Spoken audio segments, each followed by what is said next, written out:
So today इंशाल्लाह हम पारा नंबर 8 डिस्कस कर रहे हैं और मैं ये पढ़ रहा था सूरह अल-अनाम के कुछ पोर्शन है इसमें, सूरह अल-अराफ भी है सुभान अल्लाह। तो इसमें मैंने बड़ा नोट किया कि शैतान का बड़ा तज़किरा है, इन द सेंस के शैतान के जो वेपन्स हैं, उसकी जो साजिशें हैं उनका अल्लाह सुब्हानहू तआला ने बड़ा तज़किरा किया, तागूत का तज़किरा किया, तौहीद को बहुत ज़बरदस्त अल्लाह सुब्हानहू तआला ने एड्रेस किया दलाइल दे के। तो मेरी जो पहली रिफ़्लेक्शन है, आपको पता है मेरा एरिया ऑफ इंटरेस्ट भी है ज़रा ये कॉन्स्पिरेसी, कुछ थ्योरीज़, इल्यूमिनाटी या इस तरह के ग्रुप्स, और जो म्यूज़िक इंडस्ट्री वगैरह वगैरह। तो एक आयत सुभान अल्लाह मैं इस पे गौर कर रहा था, ये सूरह अल-अनाम की आयत नंबर 112 है। अल्लाह सुब्हानहू तआला फरमाते हैं कि वकज़ालिका जअलना लिकुल्लि नबिय्यिन अदुव्वन शयातीनल इंसी वल जिन्नी यूही बाज़ुहुम इला बाज़िन ज़ुख़रुफ़ल क़ौलि गुरूरा वलो शाअ रब्बुका मा फ़अलूहु फ़ज़रहुम वमा यफ्तरून and thus we have made for every prophet an enemy devils from mankind and jinn, यानी शयातीन हर नबी के दुश्मन अल्लाह ने बनाए। इंस्पायरिंग वही करते हैं एक दूसरे को, to one another decorative speech in delusion. ये जो ज़ुख़रुफ़ल क़ौल है इसको मैं थोड़ा सा चाहूँगा एक्सप्लेन करना। But if your lord had willed they would not have done it, so leave them and that which they invent. अच्छा, इसकी तफसीर में ज़ुख़रुफ़ल क़ौल जो है इसमें चार्मिंग थिंग, एक ये इसकी ट्रांसलेशन है, something which is charming, deceptive, it could be a lie. उसके बाद एडोनिंग या डेकोरेटिंग, ठीक है, ये भी इसके उसमें आता है मीनिंग में। वार्निश्ड विद अ फॉल्स कलरिंग या ऑर्नामेंटिंग अ थिंग। और अगर थोड़ी और डिटेल में जाएँ तो ज़ुख़रुफ़ अल क़ौल जो है, it could be lies, it could be equivocations, यानी मेकिंग एन इनडायरेक्ट और contradictory statement in order to mislead, ये भी ज़ुख़रुफ़ इस अल क़ौल में आता है।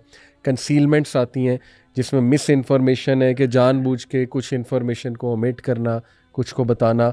और एग्जैजरेशंस हैं इसमें ज़ुख़रुफ़ अल क़ौल में, अंडर स्टेटमेंट्स हैं और अनट्रूथफुलनेस है। तो सुभान अल्लाह, ये सारी जब हम चीज़ें देखें इसके एट्रीब्यूट्स, तो ऐसा महसूस होता है कि जो करंट मीडिया है और जो स्पेशली वेस्टर्न मीडिया है और जो ज़ायनिस्ट मीडिया है, बहुत ओपनली मैं बात कर रहा हूँ, और जो प्रोपेगेंडा की पूरी एक फील्ड है, तो वो सब यही चल रहा है। यानी you can't trust literally anyone. कोई पॉलिटिकल एनालिस्ट आ रहा है, वो मतलब आप देखें ना, ये भी तो हदीस एक तरफ है, वो बड़ी इंटरेस्टिंग बात मुझे याद आ गई कि सही बुखारी की हदीस है कि अब्दुल्ला बिन उमर ने नरेट किया, two man came from the east and address the people who wondered at their eloquent speeches.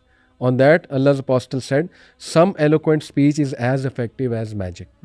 मैंने आजकल ना यूथ को पब्लिक स्पीकिंग से बड़ा इंस्पायर होते देखा कि वाओ, मतलब क्या बोलता है ये बंदा, क्या इसकी मतलब वो बॉडी लैंग्वेज है, ठीक है, हाँ अंडरस्टैंडेबल है, इम्प्रेस हुआ जा सकता है, और ये एक ठीक है क्वालिटी भी है आज के स्पेशली 21वीं सदी की। लेकिन सिर्फ क्या तकरीर करना और तकरीरी क्वालिटीज़ होना, ये हक उससे लेने की कोई दलील है? और कोई अच्छा पब्लिक स्पीकर होना, मोटिवेशनल स्पीकर होना, क्या इसकी दलील है कि वो बंदा बात भी ठीक बता रहा है? We have to see the content कि वो किस डायरेक्शन में ले जा रहा है, एंड टू व्हाट एंड, किस एंड की तरफ ले जा रहा है। तो इसमें मैं ये भी ऐड करूँगा कि एक तो ये जो मीडिया का प्रोपेगेंडा है, जो न्यूज़ जिस तरह फ्लोट की जाती हैं, इससे बच के रहना चाहिए, क्योंकि शैतान बहुत एक्टिव है, डिसेप्शन बहुत एक्टिव है आज के दौर में। और फितना दज्जाल से भी रिलेट करूँगा कि वो तो दजल का मतलब ही एक्सट्रीम डिसेप्शन है, और ये शैतान के टूल्स हैं सारे के सारे, स्पेशली म्यूज़िक इंडस्ट्री। आप देखें म्यूज़िक की अगर मैं बात करूँ तो सूरह लुक़मान की वो वर्स भी मैं कोट यहाँ पे करना चाहूँगा क्विकली कि अल्लाह सुब्हानहू तआला ने देखें वार्न किया सूरह लुक़मान में कि वमिनन नासी मन यश्तरी लहवल हदीसी लियुज़िल्ल अन सबीलिल्लाह बिगैरि इल्म, कि इंसानों में से कुछ ऐसे हैं जो डाइवर्ट करते हैं ह्यूमैनिटी को बाय लहवल हदीस, अम्यूज़मेंट ऑफ स्पीच। और इसमें सिंगर्स का जिक्र है, इब्ने मसूद ने 3 बार कसम खा के कहा, सिंगर गर्ल्स की तरफ इशारा है, और ज़ाहिर है म्यूज़िक की तरफ जो है वो इशारा है। तो आज का जो म्यूज़िक है, सुभान अल्लाह अहमद ख़ान भाई, मतलब एक बंदा दुखी हो, आगे से जो है ना वो लता की या उसकी गज़ल लग जाए, कोई जो भी ये गज़ल गाने वाले थे पुराने, वो एक तो उनकी आवाज़, फिर वो जो लिरिक्स हैं, और उसके बाद टू ऐड टू इट जो म्यूज़िकल इंस्ट्रूमेंट्स का इफ़ेक्ट है, ये तो सॉर्सरी है, पूरी की पूरी सॉर्सरी है। बंदा डिप्रेस्ड है, बंदा किसी इश्क मशूकी में पड़ा हुआ है, बंदे को कोई पसंद आ गया है, ऊपर से वो ये गाने सुन रहा है, तो ये तो 100% उसके चांसेस है गुमराही के, अल्लाह माफ़ करे। तो ये मैं रिफ्लेक्शन देना चाहूँगा ऑडियंस को कि इन चीज़ों को समझें। ये जो करंट मीडिया है और इसका जो प्रोपेगेंडा है ये बहुत सीवियर है, और अल्लाह से पनाह मांगें और अल्लाह से दुआ किया करें कि अल्लाह मुझे हक दिखा और मुझे हमेशा हक पे रख और मुझे इल्म नाफ़े दे। तो ये दुआस बड़ी रेलेवेंट हो गई हैं। अच्छा अली भाई, आपकी इस आयत के हवाले से मैंने सूरह मुनाफिकून की एक आयत ज़हन में आई, व इज़ा रअयतहुम तुअजिबुका अजसामुहुम व यक़ूलू तस्मअ लिक़ौलिहिम कअन्नहुम खुशबुम मुसन्नदा। तो वहाँ पे भी अल्लाह ताला ने इसी तरफ इशारा किया कि मुनाफिकीन की जो स्टेटमेंट्स या स्पीचेस होती हैं वो अपेरेंटली बहुत ज़्यादा, उसके अगर कॉस्मेटिक एलिमेंट को देखें तो वो बहुत खूबसूरत होता है, यानी अपेरेंटली वो बड़ी प्रोफाउंड होती हैं, लेकिन सब्सटेंस नहीं होता कोई यानी खुश्क लकड़ी की तरह होती हैं, यानी उसके अंदर कोई मीनिंग नहीं है, कोई मैसेज नहीं है। तो इसी तरीके से जैसे आपने म्यूज़िक की बात की, म्यूज़िक इंडस्ट्री की, यानी देयर वाज़ अ टाइम जहाँ पे सब्सटेंस पे फोकस ज़्यादा होता था, यानी गज़लों के अंदर अगर आप देखें पुरानी गज़लें तो वहाँ पे मीनिंग्स, इसके ऊपर शायरी के ऊपर ज़्यादा फोकस था। लेकिन अब अल्लाह माफ़ करे आजकल की म्यूज़िक को समझ कुछ नहीं आती, लेकिन वो एक फ्रीक्वेंसी होती है जो आपको एकदम डोप सेंटर्स हिट करती Exactly. सीधा। तो आपको समझ कुछ भी नहीं आ रही होती, but it's just like you, it's you know triggering your adrenaline rush. Exactly.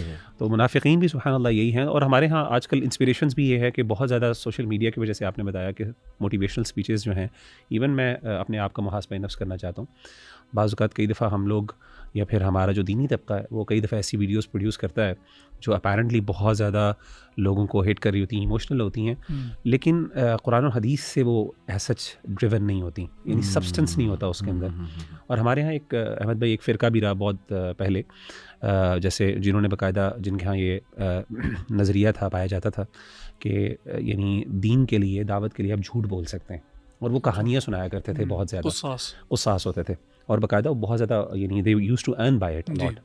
तो वो मोटिवेट करते थे नेकी के लिए, लेकिन झूठ होता था, यानी सब्सटेंस नहीं होता था अगेन। तो मेरा ख्याल है कि हर वो बंदा जो सुनी सुनाई बातें और कॉन्स्पिरेसी थ्योरीज बता के लोगों को एकदम अट्रैक्ट कर रहा है, बज़ाहिर उसकी नीयत शायद अच्छी हो, यानी डजंट मीन कि उसका मतलब, यानी वो अल्लाह माफ़ करे कोई गलत नज़रिए से कर रहा है, लेकिन उसको भी पता है कि यार ये चीज़ें, इसके पीछे सब्सटेंस नहीं है, मैं हवाई बातें कर रहा हूँ, या फिर ये यानी एकेडमिकली ये चीज़ वीक है, सब्सटेंस इसका कम है। तो मेरा ख्याल है ये सब चीज़ें इसके अंदर ज़ुख़्रुफ़ुल क़ौल के अंदर, अगरचे किसी न किसी कैटेगरी के अंदर, या खुशबू मुसन्नदा के अंदर किसी न किसी कैटेगरी के अंदर फॉल करती है।